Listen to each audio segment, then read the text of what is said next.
Concern is growing over a salmonella outbreak. That's right. Smiling Hara of Asheville has voluntarily recalled 12-ounce packages of unpasteurized soybean tempeh because of possible contamination. The health department is now confirming 37 cases of salmonella. A majority are in Buncombe County. Additional tests are being completed on the tempeh to determine if it's the same strain that is making people sick. In the meantime, health officials are still trying to track down the source. And the foodborne illness outbreak gets us talking, but the risk of getting sick from something we eat is present every day. This morning, News 13's Victoria Dunkle is streaming live from AV Tech with the steps we need to follow every time we cook. Vic? You know, it is so important because the bacteria doesn't check and see if it's going to be causing an outbreak. It's there all the time, and we just need to be on our guard. But it's not like we have to be paranoid. In fact, I was talking to David Mease, and he just says there's some basic things we need to do. He works with the Buncombe County Environmental Health Department. You are actually working with restaurants and other people who work with food, teaching people how to handle it safely. So before we washed our hands, they're nice and squeaky clean.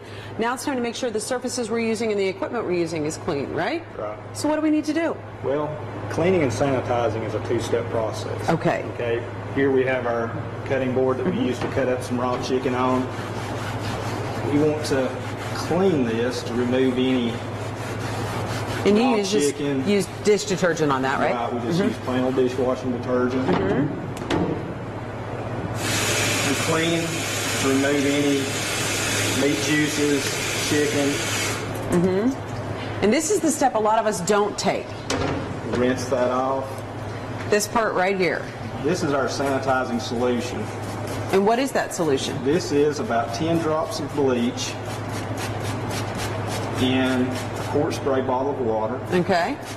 That gets you about 50 to 100 parts per million chlorine residual. Spray that on.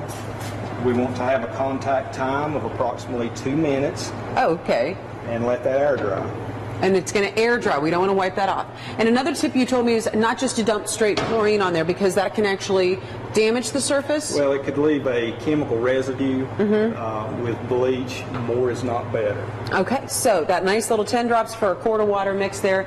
And it's a two-step process. I didn't even realize I had to be taking that extra step. Guess what I'm going to be mixing up when I get home today? And that's just part of what we're doing. We've got our hands clean. We've got the surface clean. Now we're going to talk about what it takes to make sure we are working with food in the safest way possible. That's coming up for you in our next half hour. Reporting live in Asheville, Victoria Dunkle, News 13.